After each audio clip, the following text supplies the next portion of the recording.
সুপ্রিয়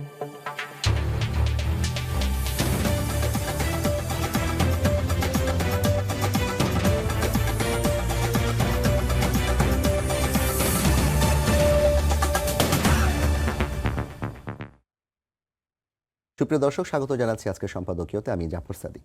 জুলাই অভ্যুত্থানকে কেন্দ্র করে সারা দেশে যে অভূতপূর্ব ঐক্য সৃষ্টি হয়েছিল তাতে ফাটলের ইঙ্গিত।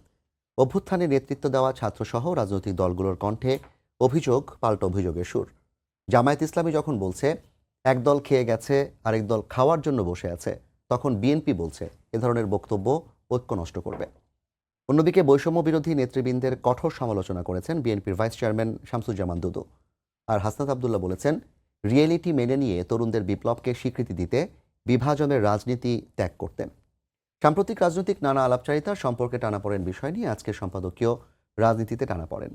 আর এ নিয়ে আলোচনার জন্য স্টুডিওতে উপস্থিত আছেন খায়রুল কবির খোকন, যুগ্ম মহাসচিব বিএনপি, এবং সোহরাব হাসান, সিনিয়র সাংবাদিক। দর্শক, আপনারাও এই আলোচনায় অংশ নিতে পারেন। এই জন্য আপনাদের ফোন করতে হবে টেলিভিশনে দেখানো নম্বরে। এছাড়া ফেসবুকের মাধ্যমে আপনাদের মন্তব্য পাঠাতে পারেন। আলোচনার শুরুতেই জানিয়ে দেব এখনকার প্রধান শিরোনামগুলো। কাতার আমিরের পাঠানো এয়ার অ্যাম্বুলেন্সে মঙ্গলবার লন্ডন যাবেন বেগম খালেদা জিয়া। রিসিভ করবেন তারেক রহমান। দেশবাসীর দোয়া চাইলেন বিএনপি চেয়ারপারসন।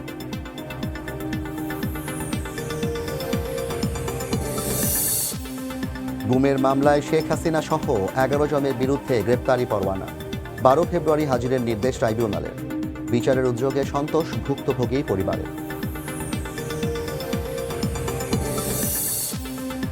বিভাজনের রাজনীতি বাদ দিয়ে তরুণ প্রজন্মের বিপ্লবকে স্বীকৃতি দেওয়ার আহ্বান হাসনাতের। ফরিদপুরে সমাবেশ। নতজানু পররাষ্ট্রনীতি ছুঁড়ে ফেলে দেওয়ার হুঁশিয়ারি সার্জিসের। ফেব্রুয়ারিতে যাত্রা শুরু গণ অভ্যুত্থান অধিদপ্তরের। সহায়তা দেওয়া হবে শহীদ পরিবার ও আহতদের, জানালেন তথ্য উপদেষ্টা। আগামী অর্থবছর থেকে মিলবে মাসিক ভাতা।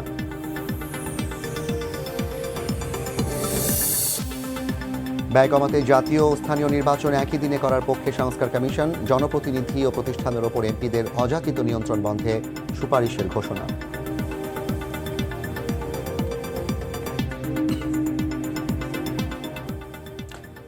শুরুতেই জনাব খায়রুল কবির খোকন, আপনার কাছে আসতে চাই, যেহেতু বিষয়টি রাজনৈতিক এবং আপনি একজন বিদগ্ধ রাজনৈতিক নেতা। প্রথম প্রসঙ্গ হচ্ছে 5ই আগস্টের আগে এবং 5ই আগস্টের দিন পর্যন্ত আমরা যে অভূতপূর্ব একটা রাজনৈতিক ঐক্য দেখেছিলাম, যেটা আমরা শুরুতেই বলেছি, সেই ঐক্যে বিএনপি, জামায়াত, বাম দল বলেন কিংবা ছাত্ররা, তাদের মধ্যে কোনো বিভাজন ছিল না, সবাই একসাথে রাজপথে ছিল। ধীরে ধীরে সময় যত গড়াচ্ছে রাজনৈতিক বিভাজনটা স্পষ্ট হচ্ছে, বিশেষ করে জামায়াতের সাথে বিএনপির, বিএনপির সাথে জামায়াতের, আবার জামায়াতের সাথে বৈষম্য বিরোধী কিংবা বিএনপির সাথে বৈষম্য বিরোধী ছাত্র দলগুলোর ছাত্র যে নেতৃত্ব দিয়েছে তারা।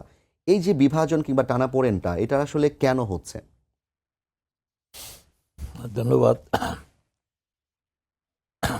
এটা হওয়ার পিছনে অন্যতম কারণ হচ্ছে যে আমাদের মধ্যে জাতীয় ঐক্যের যে উদ্যোগ নেওয়া হয়েছিল, সেই ঐক্যটা এখনও আমাদের এখনও সুস্পষ্ট এখনও হয়নি, এবং যে ক্ষমতার যে নির্বাচনের দিন যত গণিয়ে আসছে, তার আমরা এখনও নিশ্চিত নই যে কবে নাগাদ জাতীয় সংসদ নির্বাচন অনুষ্ঠিত হবে। এখনও পর্যন্ত সুস্পষ্ট রোডম্যাপ, দিন তারিখ এখনও ঘোষণা করা হয়নি। 2025-এর শেষে এবং 26-এর প্রথমে করার একটা ঘোষণা রয়েছে, কিন্তু এখনও সেটা সুস্পষ্ট হয়নি, যার কারণে এখনও দোআশা আর কি। যার কারণে এখনও যারা এখন বর্তমান এই 15ই আগস্ট ঐতিহাসিক ছাত্র গণ অভ্যুত্থানের মধ্যে দিয়ে যে ফ্যাসিস্ট সরকারের পতন হয়েছে এবং আমাদের যে গণতান্ত্রিক মুক্ত পরিবেশ ফিরে আমরা পেয়েছি এই হাজার শহীদের রক্তের বিনিময়ে, তো সেখানে আমরা সঙ্গত কারণেই আমাদের যে আশা, আকাঙ্ক্ষা, প্রত্যাশা, যে আমাদের মধ্যে যে একটা ঐক্যমত গড়ে উঠছিল, যে ওই পতিত স্বৈরাচারের হাত থেকে আমরা মুক্ত হয়েছি, এখন একটি মুক্ত পরিবেশে, গণতান্ত্রিক পরিবেশে, একটি স্বাধীন পরিস্থিতিতে আমরা গণতন্ত্রের একটি রূপরেখা দিয়ে আমরা একটা সুনির্দিষ্ট সময়ের মধ্যে, অন্তর্বর্তীকালীন সময়ের মধ্যে, যে আমাদের যে আন্তর্জাতিক খ্যাতিসম্পন্ন যে ডক্টর মোহাম্মদ ইউনূস, উনি আমাদের নোবেলবিজয়ী ব্যক্তিত্ব, উনি আসছেন, ওনার যে ঘিরে যে আশাবাদের জায়গা তৈরি হয়েছে, সেটা আমরা মনে করেছিলাম যে এই অন্তর্বর্তীকালীন সরকার এই আমাদের রাজনৈতিক দলগুলির সাথে সমঝোতা করে এবং এই যে একটি মানে সুন্দর একটি পরিবেশ তৈরি করে তারা দ্রুত সময়ের মধ্যে যে সংস্কারগুলি না করলেই নয়, সংস্কার করে তারা নির্বাচনের দিন তারিখ ঠিক নির্ধারণ করবেন, সেটার ক্ষেত্রে আমরা কিছুটা আমরা তা দেখছি যে তাদের যে দোদুল্যমনতা, দোয়াশা, মানে একটু অস্পষ্টতা, সেটা দেখা যাচ্ছে যে আমাদের যে দাবি দেওয়াগুলো রয়েছিল যে পতিত স্বৈরাচারের আমলে গুম খুন যারা করেছে, অন্যায় করেছে, শেখ হাসিনা থেকে শুরু করে তার দোসররা, বিশেষ করে তাদের সাথে যারা ছিল, তারা সেই এই 14 দলীয় জোটের নেতাদের, তারপরে সেখানে পুলিশ প্রশাসন থেকে শুরু করে যারা সেই আওয়ামী লীগের নেতারা প্রত্যক্ষভাবে যারা সেই গুম খুন এবং তার যে প্রত্যক্ষ নির্দেশে যারা সেদিন এই নৃশংস নিষ্ঠুরভাবে যে যে তারা হত্যাকাণ্ড চালিয়েছিল, যে তাদের বিচারের বিষয়েও আমরা দেখতে পাচ্ছি যে সেই বিষয়েও প্রলম্বিত হচ্ছে, এবং যারা যে মামলাগুলো হয়েছে সেই মামলাগুলো প্রত্যাহারের ব্যাপারে আমরা খুব একটা আমাদের দ্রুত পদক্ষেপ দেখছি না, এবং যে বৈষম্য বিরোধী আন্দোলনে যারা নিহত হয়েছেন তালিকাও এখনও পুরোপুরি তারা প্রকাশ করতে পারে নাই, আহতদের তালিকাও সেখানে এখনও পুরোপুরি হয় নাই, এবং যারা আহত হয়েছিলেন তাদের চিকিৎসার জন্য আন্দোলন করে দাবি আদায় করতে হয়েছে। এই বিষয়গুলি নিয়ে এবং আমাদের যারা এখন বৈষম্য বিরোধী ছাত্র আন্দোলনের যে তিনজন সমন্বয়ক আছেন তাদের মধ্যেও একটু মানে মানে ক্ষমতার যে স্বাদ আশা, মানে যে এই বিষয়ে তারা যে ক্ষমতায় থেকে সেখানে রাজনৈতিক সংগঠন গঠন করবে, সেই গঠন করার ক্ষেত্রে তারা গণতান্ত্রিক অধিকার এই পরিবেশে তারা করতেই পারে, কিন্তু ক্ষমতায় থেকে পতাকা নিয়ে সরকারের সকল প্রোটোকল সুযোগ সুবিধা নিয়ে মানে দল করাটা নিয়ে মাস পিপল মানে সাধারণ জনগণের যে দৃষ্টিভঙ্গি সেটা তারা কতটুকু অনুধাবন করতে পেরেছে। জনগণ সেভাবে কিংস পার্টি যেটাকে বলা হয় আর কি, ক্ষমতায় থেকে দল করার, সেটা কিন্তু অতীতে আমরা দেখেছি খুব সুখকর হয়নি।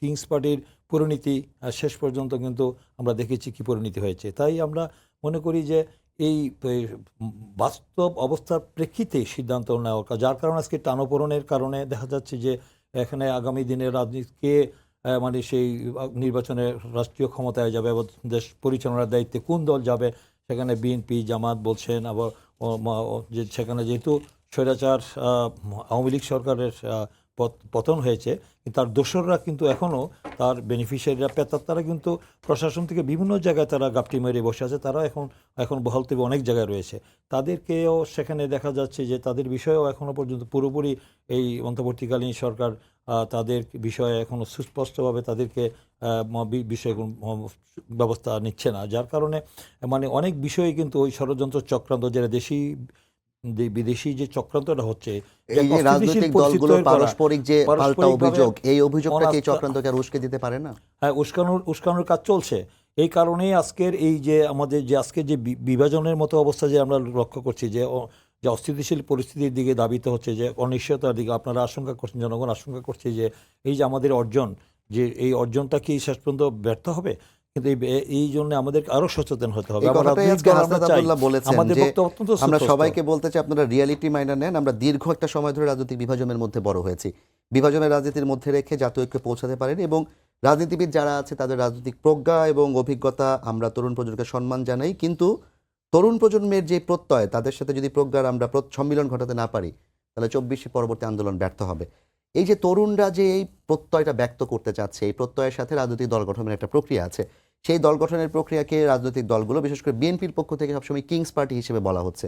এটা কি আসলে তাদেরকে আরো মানে উত্তেজিত করছে কিনা, কিংবা তাদেরকে আরো বিরোধিতার দিকে তাদের সাথে কোনো আমাদের তো কোনো রকম, তারা আমাদের প্রতিপক্ষ নয়, তাদের সাথে আমাদের কোনো বিরোধ নয়, তারা মানে বৈষম্য বিরোধী ছাত্র আন্দোলনে তারা 2 মাস তারা নেতৃত্ব দিয়েছে, তারা ওর যে দায়িত্ব পালন করেছে সেই দায়িত্ব পালন করার জন্য তাদেরকে আমরা সম্মান করি, শ্রদ্ধা করি, এবং তারা তাদের কাজ তারা করবে, ঠিক আছে, সেই ব্যাপারে তাদের গণতান্ত্রিক অধিকার রয়েছে। কিন্তু আমরা তাদের সাথে আমাদের কোনো রকম মানে কোনো দূরত্ব বাড়ুক, কোনো তার মানে ইয়ে তৈরি হোক, মানে কোনো দেয়াল তৈরি হোক আমরা চাই না। আমরা চাচ্ছি যে তাদের দায়িত্ব তারা পালন করবে, আমাদের দায়িত্ব আমরা পালন করব। যে আমাদের বক্তব্য আমরা মনে করি তারা আমাদের প্রতিপক্ষ নয়, জামাত আমাদের প্রতিপক্ষ আমরা মনে করি না। কারণ তারা আমার গণতান্ত্রিক যে অধিকার, আমার রাজনৈতিক দলের যে আমার অধিকার, সেই বিএনপি উদার রাজনৈতিক গণতান্ত্রিক দল। আমরা গণতন্ত্রে বিশ্বাস করি। আমরা সকল দল মতের সম্মান দেখাই। মত প্রকাশের স্বাধীনতা রয়েছে, আইনের শাসন, বিচার বিভাগের স্বাধীনতা, ন্যায় বিচার, সেটার প্রতি আমাদের শ্রদ্ধা রয়েছে। কিন্তু তারা যার যার অবস্থান থেকে দায়িত্ব তারা পালন করবে। কিন্তু তাদের সাথে আমরা কারো বিরুদ্ধে সরাসরি আমরা কারো বিরুদ্ধে কোনো রকম উস্কানিমূলক বক্তব্য দিয়ে পরিস্থিতি গোলাটি করে সেখানে আমাদের ফয়দা লুটার রাজনীতি আমরা করি না। আমরা জানি আমরা বিএনপি জনগণের দল, জনগণে আমাদের আস্থা বিশ্বাস রয়েছে। এই বিএনপি অতীতে বহুবার জনগণের ম্যান্ডেট নিয়ে ক্ষমতায় এসেছে। তাই আমি মনে করি যে আমাদের একটি সুন্দর একটি পরিবেশ, মানে একটি রাজনৈতিক অস্থিতিশীল পরিস্থিতি যেন তৈরি না হয়, তার জন্য আমরা পারস্পরিক আমাদের এই বর্তমান অন্তর্বর্তীকালীন সরকার এই যে কোনো পরিস্থিতিতে তারা আমাদের রাজনৈতিক দলগুলো যেহেতু স্টেক হোল্ডার, তাদের সাথে বসে আলোচনা করতে পারে যে আমাদের এই সংকট নিরসনের জন্য আমরা পারস্পরিক যেন আমাদের দূরত্ব তৈরি হয়। কারণ তৃতীয় পক্ষ চাবে দেশে একটা অস্থিতিশীল পরিস্থিতি তৈরি করার চক্রান্ত ষড়যন্ত্র করবে। সেই চক্রান্ত ষড়যন্ত্রের ফাঁদে যেন আমরা পা না দিই। জি, ধন্যবাদ খোকন ভাই আপনাকে। সৌরভ ভাই, আপনি যেটা খোকন ভাই বললেন যে দূরত্ব তারা চান না, বিএনপি জামায়াতকে প্রতিপক্ষ মনে করেন এবং ফায়দা লোটা রাজনীতি বিএনপি করে না। অন্যদিকে আমরা কিন্তু মানে সামাজিক যোগাযোগ মাধ্যম থেকে বিভিন্ন বক্তৃতা, সেগুলোতে কিন্তু প্রতিনিয়তই দেখি জামায়াত এবং বিএনপি পরস্পরকে পাল্টাপাল্টি অভিযোগ করছে এবং বক্তব্য দিচ্ছে। এবং বিশেষ করে জামায়াত আমির যখন নাকি বললেন যে দেশে একমাত্র দেশপ্রেমিক হচ্ছে দুটি শ্রেণী, একটা হচ্ছে সেনাবাহিনী, একটা জামায়াত ইসলামী, এর পরবর্তীতে যে প্রতিক্রিয়াগুলো রাজনৈতিক, সেটা অনেক কঠোর হিসেবে আমরা দেখেছি। বৈষম্য বিরোধী ছাত্র আন্দোলনের সাথেও বিএনপির আপনার ভাইস চেয়ারম্যান শামসুজ্জামান দুদু বলেছেন যে যখন তোমরা শিশু তখন আমরা এর আগে কয়েকবার ক্ষমতায় এসেছি। ছাত্ররা আবার বলছে যে আমাদেরকে এতে করে অবমূল্যায়িত করা হচ্ছে, আমাদের যোগ্যতাকে প্রশ্নবিদ্ধ করা হচ্ছে, আমাদের নেতৃত্ব দেওয়ার ক্ষমতাকে প্রশ্নবিদ্ধ করা হচ্ছে। সার্বিকভাবে আপনার কাছে কি মনে হয় এই যে এক ধরনের বিভাজনের সুর কিংবা যে টানাপড়েনটা, এটা যেই বাংলাদেশের কথা বলা হচ্ছে গড়ার কথা, সেটার যে লক্ষ্যে পৌঁছাতে আসলে কতটুকু কার্যকর হবে? ধন্যবাদ এবং খোকন ভাইকে শুভেচ্ছা। বিষয় হচ্ছে যে রাজনীতিতে ভিন্ন মত, দ্বিমত, চিন্তা থাকবে, সেটা নিয়েই কিন্তু রাজনীতিক গণতন্ত্রকে এগিয়ে নিতে হবে। কিন্তু এখানে কোথায় যেন আপনি যেমন আপনার শিরোনাম হচ্ছে রাজনীতিতে টানাপোড়েন। এখন টানাপোড়েনটা যাতে এমন না হয়ে যায় যে সেটা একেবারে পড়ে যায়, সুতরাং এক ধরনের ভারসাম্য থাকা, এক ধরনের বোঝাপড়া থাকতে হয় রাজনীতির মধ্যে।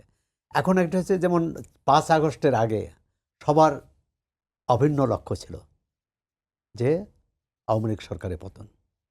5 আগস্টে ছাত্রগণ অভ্যুত্থানের মধ্য দিয়ে সেটা হয়ে গেছে। সুতরাং এরপর পরবর্তী রাজনীতির পথ কি হবে, নীতি আদর্শ কি হবে, বাংলাদেশ কোন পথে চলবে, এটি নিয়ে কিন্তু যার যার মত থাকতেই পারে এবং সবাই একমত হবে তা না। সবাই একমত হলে তো একদলীয় শাসন হয়ে যাবে। দ্বিমত থাকবে, কিন্তু দ্বিমতকে সহ্য করার, শোনার এবং দ্বিমতের সঙ্গে বসবাস করার মানসিকতা তৈরি করতে হবে। এখানে বেশ ঘাটতি আছে। দেখুন, বিএনপি জামাত তো দীর্ঘদিনের রাজনৈতিক মিত্র। এটা কৌশলগতই বা ক্ষমতায় যাওয়ার জন্য বা ক্ষমতায় থাকার জন্য হোক,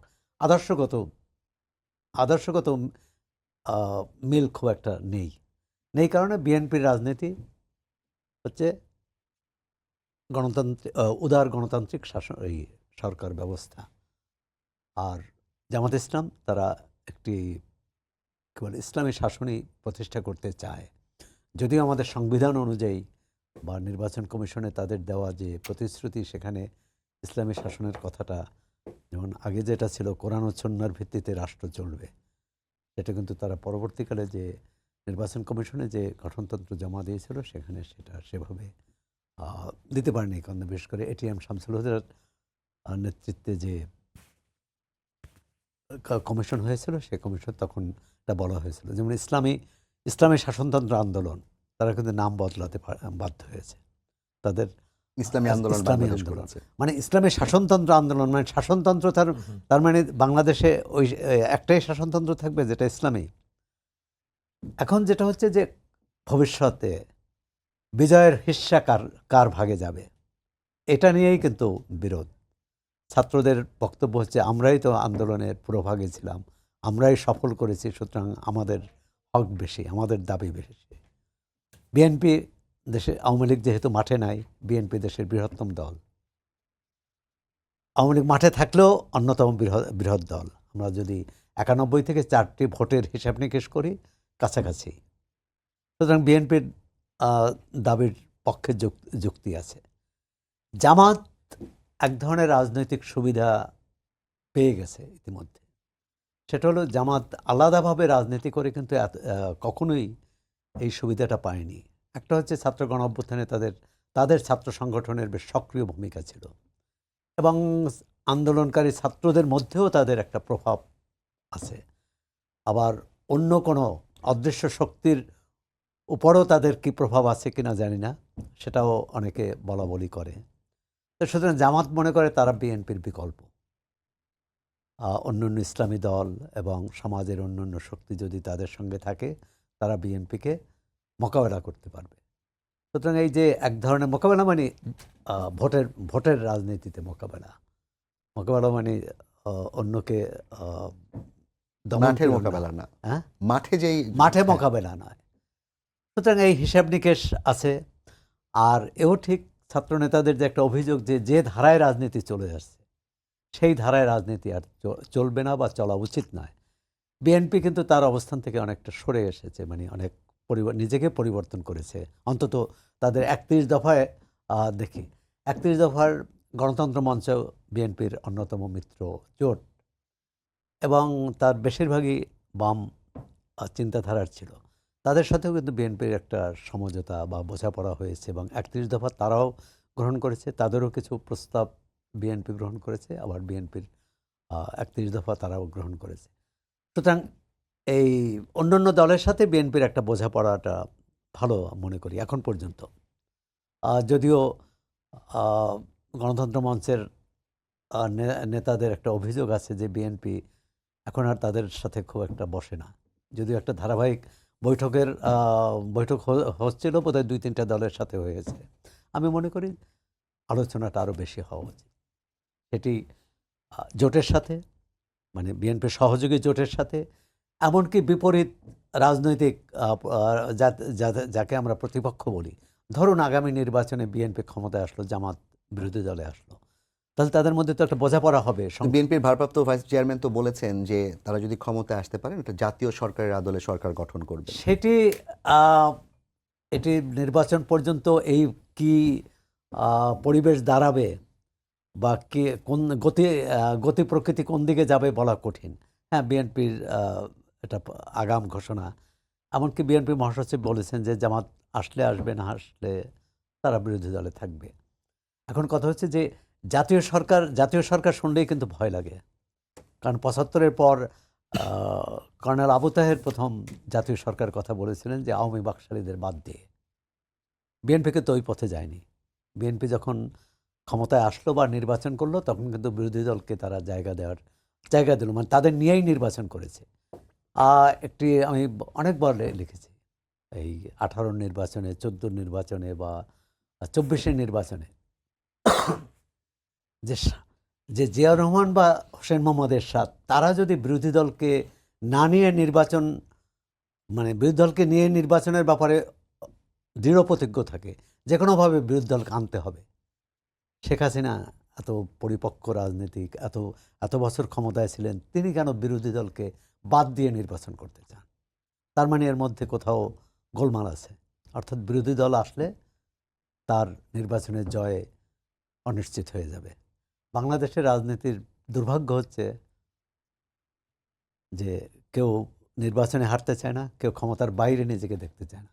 আর ক্ষমতার বাইরে দেখতে না চাওয়ার একটা বড় কারণ হচ্ছে ক্ষমতায় থাকতে যে অন্যায়, অনিয়ম, দুর্নীতি, লুটপাট, পাচার, এটি একটি বোঝা হয়ে দাঁড়ায় যে তার অস্তিত্ব নির্ভর করে ক্ষমতায় থাকার উপর।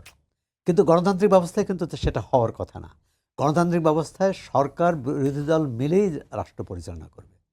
আপনি মার্কিন যুক্তরাষ্ট্র বলেন বা এমনকি ভারত বা যুক্তরাজ্য, সেখানে কি যারা বিরোধী দলে তারা কি পুরো নিশ্চিহ্ন হয়ে যায়?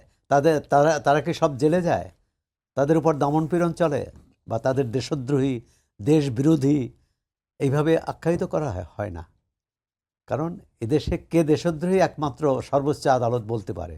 তাও তো আমাদের বিচার ব্যবস্থা এমন যে যখন যে সরকার থাকে তখন তার পক্ষে রায় হয়, তারা খালাস পেয়ে যায়, বিরোধীরা কারাগারে যায়, আবার ক্ষমতার পালাবদলের সময় বিরোধীরা কারাগার থেকে বেরিয়ে আসে, অন্য আবার যারা পক্ষ মঞ্চে যারা মসনদে ছিল তারা কারাগারে যায়। এই সংস্কৃতিটা বদল হতে হবে। বিএনপির 31 দফা খুবই ভালো, যে ক্ষমতার ভারসাম্য ইত্যাদি ইত্যাদি। এক ধরনের উচ্চকক্ষের মাধ্যমে যারা রাজনীতি করেন না, সমাজের গণ্যমান্য ব্যক্তি, সমাজের চিন্তাশীল ব্যক্তি, তারাও রাজনৈতিক প্রক্রিয়ায় অংশ নেওয়ার এই প্রস্তাব আছে, খুবই ভালো। কিন্তু যে কথাটি বললাম এটি বিরোধী দলকে নিয়ে রাষ্ট্র পরিচালনা, সরকার পরিচালনা, এবং তার প্রধান শর্ত হচ্ছে সংসদ কার্যকর করা। এই যে 4টি ভালো নির্বাচন এখানে হলো। আপনাকে একটা বিষয় একটু জানতে চাই। শিক্ষার্থীরা 15ই জানুয়ারির মধ্যে বিপ্লবের ইশতেহার ঘোষণা করতে বলেছে, বিপ্লবের ঘোষণাপত্র। সেই জায়গায় তারা আরেকটা কথা বলেছে যে গণপরিষদ গঠনের মাধ্যমে সংবিধান পরিবর্তন করার কথা। এই যে জাতীয় সরকার এবং গণপরিষদ কিংবা যেটাই বলেন, এটা আসলে তাদের দাবিটা কতটা যৌক্তিক কিংবা এটা কি সম্ভব কিনা? না, দাবি যৌক্তিক অযৌক্তিকের চেয়ে বড় হচ্ছে যে দাবি কিন্তু যে কেউ জানাতে পারে। আর দাবির যৌক্তিকতা বা দাবির বাস্তবায়ন যোগ্যতাটা কত? না, বাস্তবায়নযোগ্য। সবাই চাইলে তো একটা গণপরিষদ নির্বাচন হতে পারে, এমনকি গণভোটও হতে পারে।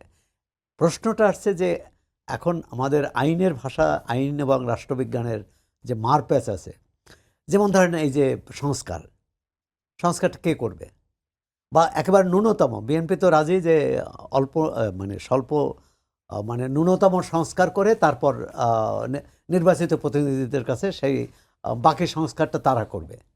এখন কথা হচ্ছে এই যে ন্যূনতম সংস্কার, এটাও তো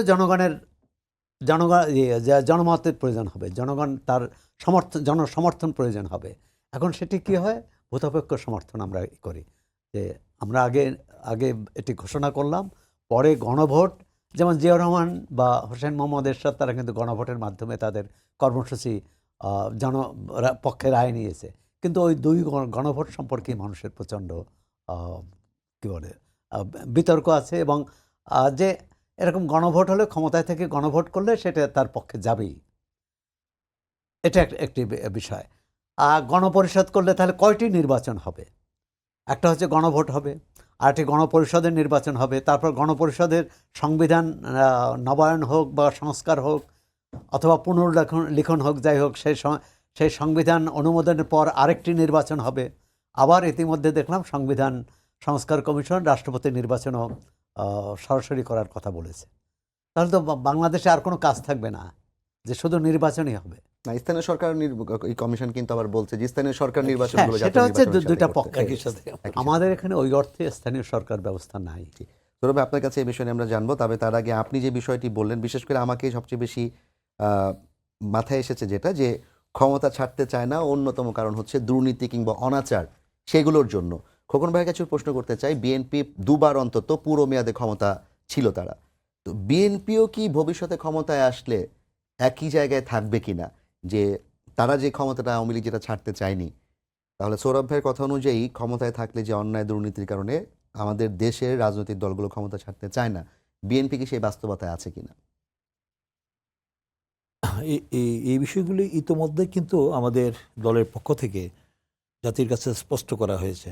আমাদের দলের একটি চেয়ারম্যান জনাব তারেক রহমান, তারপরে আমার দলের মহাসচিব মির্জা ফখরুল ইসলাম আলমগীর, তিনি একাধিকবার তাদের বক্তব্যের মধ্য দিয়ে, তাদের সংবাদ সম্মেলনের মধ্য দিয়ে কিন্তু এই বিষয়গুলি জাতির কাছে উপস্থাপন করা হয়েছে, যে আমরা আগামী দিনে যদি জনগণের ম্যান্ডেট নিয়ে দেশ পরিচালনার দায়িত্ব পাই, ক্ষমতার কথা না, ক্ষমতার মধ্যে একটি দাম্ভিকতা অহংবোধ রয়েছে, যে ক্ষমতার কথা আমরা বুঝি, ক্ষমতা মহান রব্বুল আলামির, তারপর জনগণের।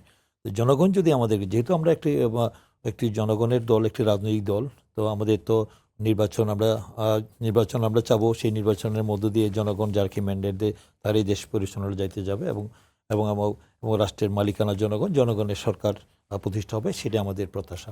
তো সেখানে আমাদের যে বিগত দিনে আমরা যেটা দেখেছি দীর্ঘ 16 বছরে যে ফ্যাসিস্ট স্বৈরাচার তা- দানবীয় সরকার বলেন, সেই মাফিয়া সরকার বলেন, যে শেখ হাসিনার আওয়ামী লীগ যে দেশে যে গণতন্ত্রের নামে যে ভয়ঙ্কর ভয়াবহ স্বৈরশাসন চালিয়েছে, যে যে অন্যায় অত্যাচার নিপীড়ন নির্যাতন গুম খুন হামলা মামলা, বিশেষ করে অর্থনীতি থেকে যে পঙ্গু করে দিয়েছে, লুটপাট করেছে, এটা গোটা বিশ্ববাসী আমরা দেখেছে দেশটা কোন পর্যায়ে নিয়ে গিয়েছিল। দেশকে শুধু ধ্বংসই করেনি, দেশের রাষ্ট্রীয় যে প্রতিষ্ঠানগুলি রয়েছে, নির্বাচন কমিশন থেকে শুরু করে আমরা জুডিশিয়াল থেকে শুরু করে আমরা নির্বাহী বিভাগ বলেন, বিচার বিভাগ বলেন, পুলিশ বলেন, প্রশাসন বলেন, সমস্ত কিছুকে দলীকরণ, পুরো দেশটাকে দলীকরণ করে ফেলা হয়েছিল। যার কারণে দেশকে ধ্বংসের দ্বার প্রান্তে না, খাদের কিনারায় দাঁড় করিয়ে দিয়েছিল দেশকে। তো তার থেকে আমাদের দীর্ঘ 16 বছরের যে মানুষের যে বঞ্চনা, যে দ্রব্যমূল্য ঊর্ধ্বগতি, আইনশৃঙ্খলা পরিস্থিতির অবনতি, এবং যে মানুষের মধ্যে যে বঞ্চনা, যে ক্ষোভ দুঃখ বেদনা, সেই বহিঃপ্রকার আন্দোলন সংগ্রাম কিন্তু কম হয়নি অতীতে। বহুবার আমরা আন্দোলন করেছি। সেই আন্দোলনের কিন্তু যে আমাদের বৈষম্য বিরোধী ছাত্র আন্দোলন যেটা হলো সর্বশেষ, যেটা কোটা বিরোধী আন্দোলন থেকে যে ছাত্র গণ অভ্যুত্থানের যে রূপ নিল, যে 15ই আগস্ট চূড়ান্ত বিজয় হলো, এটা কিন্তু এটা 5ই আগস্ট যেটা হলো, সেটা কিন্তু ধরেন শুধু 1.5 মাসের 2 মাসের আন্দোলনের ফসল না, এটা দীর্ঘ 16 বছরের আন্দোলনের। কিন্তু আমাদের বিএনপি পরিবার থেকেও 400 জন জীবন দিয়েছে শুধু এই বৈষম্য বিরোধী আন্দোলনে। তারপরে আমাদের তো 60 লক্ষ জানেন প্রকাশ করে বহুবার যে 60 লক্ষ মামলা, 60 লক্ষ আসামি, 1.5 লক্ষ মামলা হয়েছে, 3,000-এর বেশি 3,000-এর বেশি যে আমাদের নেতা কর্মীকে আমাদের যে এক্সট্রা জুডিশিয়াল কিলিং, যেটা বিচার বহির্ভূত হত্যা করা হয়েছে। শুধু তাই নয়, তারপরে দেখেছেন যে আমাদের প্রায় গুম হয়েছে 1400-এরও বেশি, এবং এই বৈষম্য বিরোধী আন্দোলনে তো নিহত হয়েছে প্রায় 2,000-এর মতো আর কি, আমাদের আবু সাইদ থেকে শুরু করে সব যারা জীবন দিয়েছেন আর কি। তো এটা তো এত অল্প সময়ে পৃথিবীর ইতিহাসে এত মানুষ প্রাণ দিয়েছে, মানে মানে ফ্যাসিস্ট সরকারের পতনের জন্যে, তো সেটা খুব ইতিহাসে তো বিরল। সেটা দেখেছেন যে একটি আওয়ামী লীগের মতো একটি দল, তারা ফ্যাসিজমের কোন পর্যায়ে গিয়েছিল, যে তারা গণ অভ্যুত্থান করে তারা যে, যার কারণে আজকে ছাত্রলীগের মতো ছাত্রলীগকে নিষিদ্ধ করা হয়েছে, তারপরে সরকার, তারপরে আওয়ামী লীগরা বানিয়ে করা হয়েছে, বুঝছেন? মানে আপনি যে বৈষম্য বঞ্চনার কথা বলছেন কিংবা যে দ্রব্যমূল্যের কথা বলছেন, সেই 5 মাসে এই ক্ষোভটা কিন্তু এখনো মানুষের মাঝে আছে, চলে যায়নি, এবং ভবিষ্যতে চলে যাবে কিনা সেটাও নিশ্চিত না। আমাদের প্রশ্ন হচ্ছে যে এই টানাপোড়েন কিংবা এই যে রাজনৈতিক যে বাগাড়ম্বরতা একদল আরেক দলের বিরুদ্ধে, বিশেষ করে জামায়াত কিন্তু একটা কথা বারবার বলছে, চাঁদাবাজি করছে বিএনপি, এবং অন্যান্য রাজনৈতিক দল কিংবা পেপার পত্রিকা অথবা হচ্ছে সামাজিক যোগাযোগ মাধ্যমে আমরা চাঁদাবাজির বিভিন্ন জমি দখল, বাড়ি দখল, এগুলো তথ্য পাই, মারামারির তথ্য আমরা পেয়েছি। তাহলে আলটিমেটলি বিএনপির যে পরিবর্তনের কথাটা জাতীয় পর্যায় থেকে বলা হচ্ছে, প্রধান থেকে, দলের প্রধান থেকে, স্থায়ী কমিটি থেকে, আপনাদের জায়গা থেকে বলা হচ্ছে, সেই পরিবর্তনটা সাধিত কি হচ্ছে কিনা, জামায়াতের যে অভিযোগগুলো সেগুলো সত্য কিনা? আবার দেখছি যে একটা ফটো কার্ড যেটা জামায়াতের নামে আসছে, সেটাই আবার বিএনপি দাবি করছে, জামায়াত দাবি করছে যেটা বিএনপির লোকরা করে আমাদের নামে ফটো কার্ড চালাচ্ছে। সামাজিক যোগাযোগ মাধ্যম কিন্তু খুবই গুরুত্বপূর্ণ এখন। এই ধরনের কিছু ঘটনা, বিচ্ছিন্ন ঘটনা ঘটছে, সেটা আমি অস্বীকার করবো না, কিন্তু সেটাকে তিলের তাল বানিয়ে অনেক সময় সেটাকে বিএনপি যেহেতু একটি বৃহৎ রাজনৈতিক দল, আগামী দিনে এই দল রাষ্ট্রীয় ক্ষমতায় বা দেশ পরিচালনার দায়িত্বে যাওয়ার সম্ভাবনা উজ্জ্বল, যার কারণে বিএনপি ভাবমূর্তিকে বিনষ্ট করার জন্য পরিকল্পিতভাবে একটু অপপ্রচারও চলছে, এবং আমাদের দলের ব্যানারে এসে কিছু কিছু দুষ্কৃতিকারী দুর্বৃত্তরা কিছু ঘটনা ঘটিয়েছে, তাদেরকে চিহ্নিত করে ইতিমধ্যে দলের সাথে সম্পৃক্ত প্রায় 1200-এর বেশি মানে সদস্যকে আমার দল থেকে চূড়ান্তভাবে তাদেরকে বহিষ্কার করা হয়েছে, এবং তাদেরকে সতর্কবাণী দেওয়া হয়েছে, এবং তাদেরকে আইনি আওতায় নেওয়ার জন্য সুপারিশ করা হয়েছে। আপনারা ইতিমধ্যে আমরা জাতীয় গণমাধ্যমে দেখেছেন, এবং আমাদের থেকে স্পষ্টভাবে বলা হয়েছে, অতীতে আমরা বাংলাদেশের রাজনীতির ইতিহাসে আমরা স্বাধীনতা উত্তর কোনো রাজনৈতিক দলের পক্ষ থেকে রাষ্ট্র সংস্কারের যে রূপরেখা সুষ্ঠুভাবে কোনো দল বা সরকার সেভাবে দেয়নি, কিন্তু আমরা কিন্তু দিয়েছি। আমরা জানেন যে এই যে সংস্কারের কথা বলে এসছে, এটা কিন্তু আমরা 2016-তে আমরা দিয়েছিলাম। আমাদের যে সাবেক আমাদের তিনবারের প্রধানমন্ত্রী 2030 ভিশন আমরা দেখেছেন, 27 দফা দাবি দিয়েছে। সর্বশেষ সেটাকে মডিফাই করে সেখানে আরও সংস্কার করে আমরা 31 দফা নিয়েছি।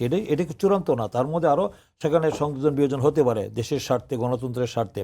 এবং সেখানে আমরা দেখেছেন যে যেটা আমাদের এখানে আমাদের প্রথম আলোর আমাদের যুগ্ম সম্পাদক আমাদের সোহরাব হাসান বা কবি সাহিত্যিক, তিনি চমৎকারভাবে বলেছেন এটা, যে আমাদের 31 দফার মধ্যে কিন্তু রাষ্ট্রের মুক্তির সনদ নিহিত রয়েছে, এবং এই 31 দফার মধ্যে কিন্তু ওনারা দেখেছেন যে প্রধানমন্ত্রী এবং রাষ্ট্রপতির মধ্যে ভারসাম্য রাখা, তারপরে দ্বিকক্ষ বিশিষ্ট আমাদের পার্লামেন্ট দলের বলা প্রধান হয়েছে, প্রধানমন্ত্রী হতে না পারা।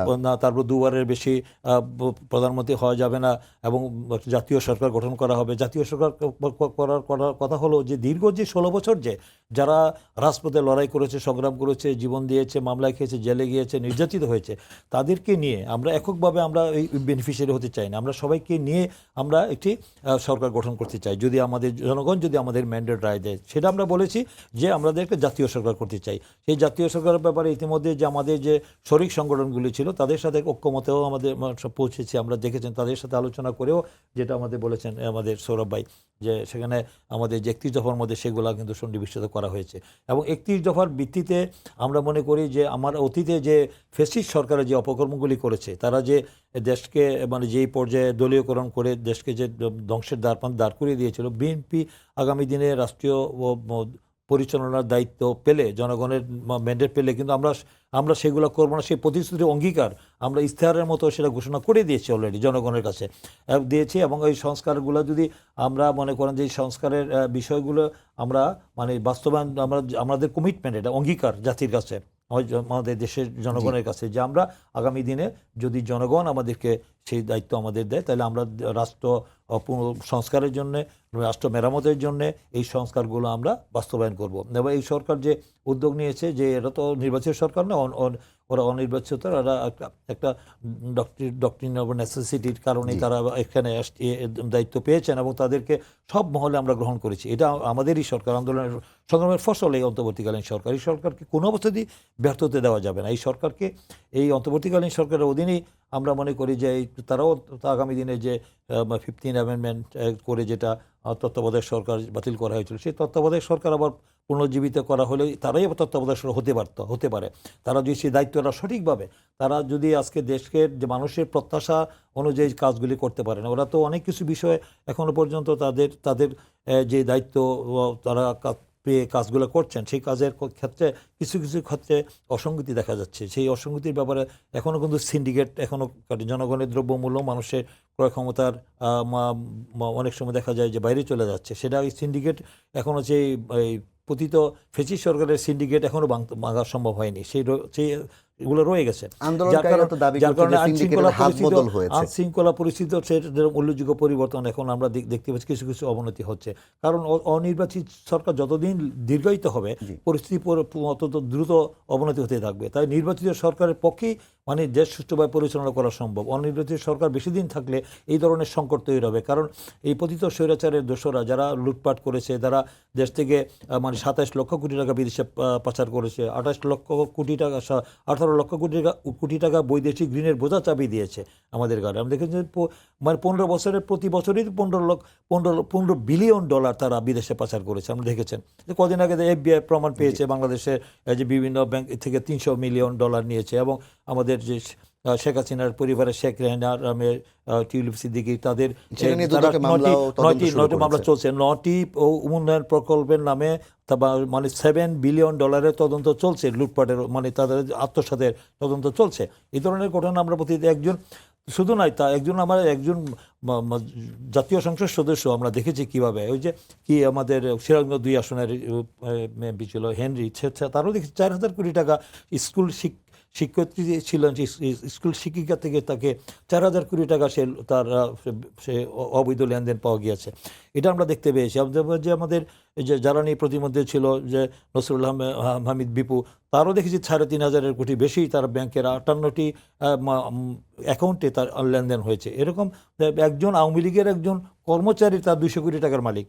তো এই ধরনের মানে কি পরিমাণ লুটপাট হয়েছে সমস্যা, এই সরকার এখনও পর্যন্ত সেই অর্থনৈতিক যে সংকট, যে ক্রাইসিস, সেটাকে এখনও করতে পারছে না। কারণ আমাদের বর্তমান যে চিফ অ্যাডভাইজার, প্রধান উপদেষ্টা, তার আন্তর্জাতিক যে তার যে সুনাম, যে খ্যাতি, ওনার কারণে আমরা অনেক মানে একটা অ্যাডভান্টেজ পাচ্ছি, যার কারণে আমাদের অনেক এই অর্থনৈতিক অবস্থাটা মানে আমরা দ্রুত এই যে বৈদেশিক ঋণ পাওয়া বা বৈদেশিক ঋণ শোধ করা বা এইসবগুলো রেমিটেন্স আসা, এগুলো অনেকটা মানে স্বাভাবিক অবস্থা আসবে বলে আমরা মনে করি। কিন্তু এটাকে যদি আমরা ধরেন এই রাজনৈতিক অস্থিতিশীল পরিস্থিতি তৈরি হয়, তাহলে পরিস্থিতি আরও অবনতি হতে থাকবে। তাই আমি মনে করি যত দ্রুত সম্ভব দেশের গণতন্ত্রের জন্য মানে আমাদের মানুষের কল্যাণে, মানুষের মঙ্গলে আমাদের আবার যেন স্বৈরাচারের দোষরা কোনো রকম কোনো চক্রান্ত ষড়যন্ত্র করে আমাদের অর্জনকে ব্যর্থ করতে দিতে না পারে, তার জন্য আমাদের সবাইকে সতর্ক থাকতে হবে এবং নির্বাচনটা যত দ্রুত সম্ভব, যত দ্রুত সম্ভব এই দ্রুত সম্ভব। আমি বলছি না, আমি এই কারণে বলছি না, এটা অনেকেই বলছে বিএনপি কেন চাচ্ছে, কারণ বিএনপি একটি রাজনৈতিক দল হিসেবে আমরা তো নির্বাচন চাবো, কারণ দীর্ঘ 16 বছর মানুষ ভোট দিতে পারেনি। তারা দেখেছেন যে 4টা নির্বাচন উনি বলেছেন আমাদের সৌরভ ভাই, যে 4টা নির্বাচন, 3টা নির্বাচন হয়েছেন, মানে নির্দলীয় নিরপেক্ষ সরকারের অধীনে গ্রহণযোগ্য নির্বাচন। বাকি নির্বাচনগুলো দেখেছি আমরা নির্দলীয় সরকারের অধীনে 4টা, 3টা, বাকি 3টা হয়েছে মানে যেটা 14, 18 এবং 24 এই নির্বাচনগুলি তো জনগণের কাছে গ্রহণযোগ্য ভোট দিতে পারে। এই ভোট দেওয়ার জন্য তো তরুণ সহ মুখে আছে, তাই আমাদের ভোটাধিকারটা সুযোগ যেন ওই যত দ্রুত সম্ভব যেন মানুষের অধিকারটা যেন প্রয়োগ করতে পারে কথা দাবি করছেন খোকন ভাই, এবং বিএনপিরও দীর্ঘদিনের দাবি। অন্যদিকে সুনির্দিষ্ট দিন তারিখ বলছি না, কিন্তু আমরা বলছি যে বিপক্ষ যে দল, বিপক্ষ না, রাজনৈতিক যে প্রতিপক্ষ দলগুলো আছে, বিশেষ করে জামায়াত ইসলামী, অন্য দলগুলো তো আসলে এরকম অবস্থান নাই। বড় দল বলতে এখন বিএনপি, জামায়াত ইসলামী মাঠে আছে, গণতন্ত্র মঞ্চ আছে, বাম জোটগুলো আছে। অন্য দলগুলোর বক্তব্য কিন্তু সংস্কার শেষে একটা সুষ্ঠু ওরকমও না। অনেকেই কিন্তু বলছে যে সংস্কার এবং নির্বাচন এই প্রক্রিয়া একসঙ্গে চলতে পারে, বিএনপির বাইরেও অনেক দল বলছে। বিষয়টি হচ্ছে যে আমরা ভোটের অধিকার চাই, এবং 4টে নির্বাচন তো বললাম যে ভোটের অধিকার মানুষ পেয়েছিল, কিন্তু ওয়াদা রক্ষা করেনি রাজনৈতিক দলগুলো, যারা 91, 96, 2001, 2008 যারা নির্বাচন করে এসেছে তারা ওয়াদা রক্ষা করেনি। তার একটা বড় কারণ আমরা কি বলে বৈরিতা রাজনীতির মধ্যে ছিলাম। ওয়াদা রক্ষা না করার পাশাপাশি আরেকটা বিষয় ঘটেছে যে পূর্বের সবকিছুর দায়, এখনকার সবকিছুর দায় পূর্বের উপর চাপানোর যে প্রবণতা, সেটা তো আছেই।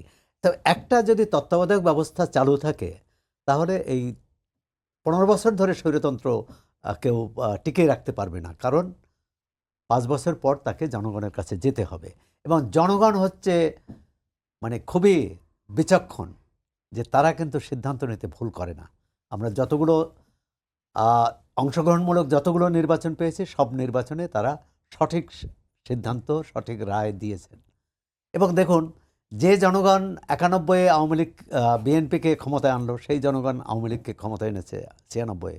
আবার সেই জনগণ 2001-এ বিএনপিকে বিপুল ভোটে জয়ী করেছে, আবার 2008-এ আওয়ামী লীগকে করেছে। এই ধারাটা চললেও আজকে দেশের যে নৈরাজ্যকর অবস্থা, যে অস্বাভাবিক অবস্থা, এক ধরনের মানুষের মধ্যে শঙ্কা, ভয়, ভবিষ্যৎ রাজনীতিকদের প্রতি অনাস্থা, এটা হতো না। এখন একটাই কিন্তু এক্ষেত্রে ভারসাম্য, প্রধানমন্ত্রী রাষ্ট্রপতির ভারসাম্যের চেয়েও বেশি ভারসাম্য দরকার সরকারি দল ও বিরোধী দলের। বিরোধী দল যারাই থাকবেন, কারণ যদি এরকম হয় বিরোধী দল নির্বাচনের পরদিনই বলে যে মানি না, মানব না, আর সরকার যদি নির্বাচনের পরদিনই মনে করে যে রাষ্ট্র তো আমাদের, এখানে বিরোধী দলকে এই মানসিকতা থেকে বেরিয়ে আসতে হবে, অথবা বিরোধী দলই সরকারের অংশ হয়ে যায়। আর বিরোধী দল, তাও তো বানানো বিরোধী দল। আমরা কি বলতাম গত 10 বছর অন্তত, যে রাজপথের বিরোধী দল একটা আর সংসদের বিরোধী দল একটা। এবং এটা পৃথিবীর কোথাও হয় যে সংসদের বিরোধী দল আবার আরেকটা বিশেষণ থাকে। সুতরাং এক ধরনের আমি মনে করি যে নতুন পুরানোর সংমিশ্রণ হতে হবে, নবীনের উদ্যম এবং প্রবীণের অভিজ্ঞতা এটা কাজে লাগাতে হবে, আর অন্তর্বর্তী সরকারকে আরেকটু বেটার পারফর্ম করতে হবে, আরেকটু ভালো, মানে বিশেষ করে জনজীবনের যে সমস্যা সেগুলো সমাধান করলে কিন্তু এত রাজনৈতিক বাহাসা হতো। একটা বিষয় যে দেখেন, সংস্কার কমিশন কিন্তু সংসদ নির্বাচন করার জন্য 21 বছর বয়স সীমা প্রস্তাব করতে যাচ্ছে কিংবা করেছে।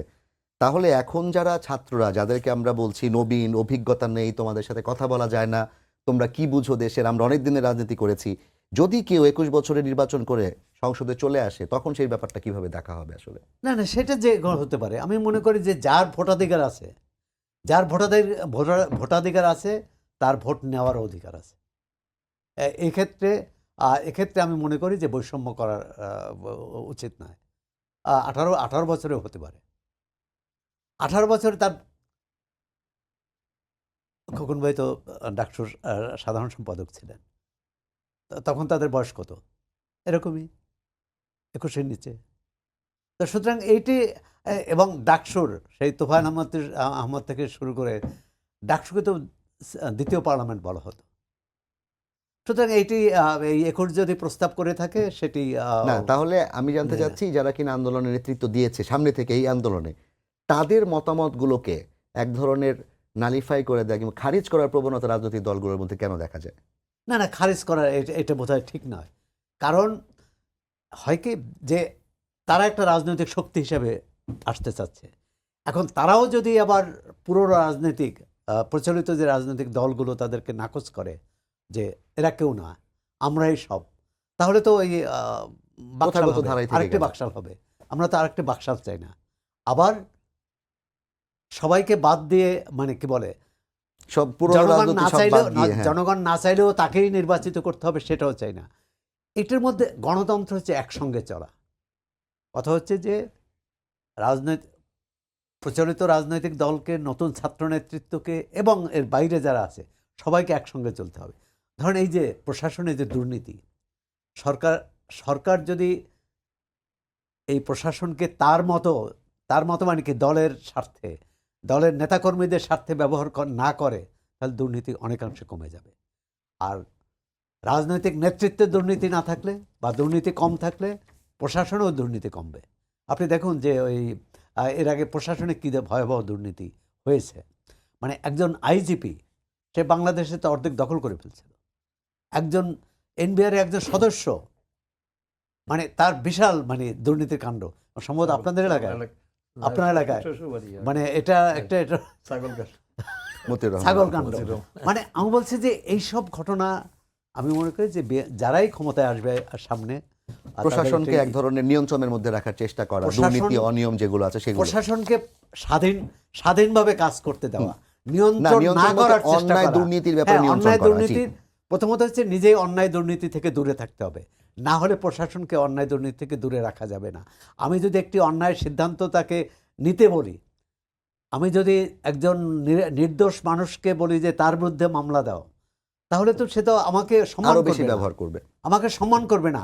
সে তখন চেষ্টা করবে এবং সরকার পরিবর্তন হলে তখন আমার বিরুদ্ধেই মামলা দেবে। জি, সুতরাং সৌরভ ভাই, এই আমাদের একদম শেষ সংস্কৃতি সময়, না শেষ থাকে। মিনিটে চলে এসেছি আমরা। খোকন ভাই, আপনার কাছে আমি শেষ মিনিট একটু জানতে চাই, যেই রাজনৈতিক শক্তিগুলো বাংলাদেশে বিদ্যমান, বিএনপি কি সেই সমস্ত রাজনৈতিক দলগুলোকে নিয়ে যে দেশের কথা আমরা বলি, সেই দেশের পক্ষে কাজ করার জন্য বর্তমান সরকারকে চাপ দেওয়ার পাশাপাশি নিজেরা বসার কোনো সুযোগ আছে কিনা এবং তৈরি হয়েছে কিনা? 1 মিনিটের মধ্যে বলবেন। অবশ্যই আমরা এটা যে গণতন্ত্রের স্বার্থে, দেশের স্বার্থে আগামী একটা অবাধ, সুষ্ঠু, গ্রহণযোগ্য, ইনক্লুসিভ, ক্রেডিবল ইলেকশনের জন্য অবশ্যই আমাদের সবার সাথে বসে আলোচনা করার ক্ষেত্রে আমাদের কোনো বাইন্ডিংস নাই। আমরা অবশ্যই বসে একটা সুষ্ঠু সমাধান করতে চাই এবং একটা দায়বদ্ধতা এবং জবাবদিহিতা থাকতে হবে অবশ্যই, যেটা জনগণের কাছে। কারণ এই আগামী এই পতিত ফ্যাসিস্ট স্বৈরাচার থেকে শিক্ষা নেওয়া দরকার, যে কী পরিণতি হয়েছে তাদের।